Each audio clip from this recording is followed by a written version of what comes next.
walang hiya ng hayop na yan. Hindi kita iniri dito sa mundong ito at pinalaki para lang bugbugin ng hayop na yan at dinamay pa yung aking apo.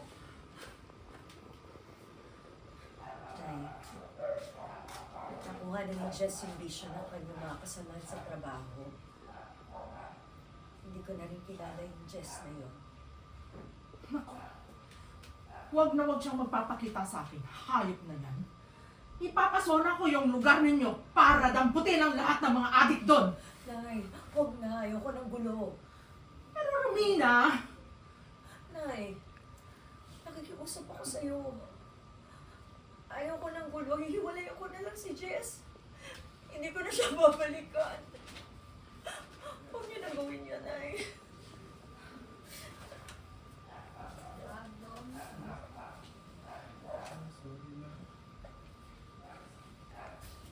Wala kang kasalanan, Marty. Wala kang kasalanan, anak. Wala kang dapat ihingi ng tawad.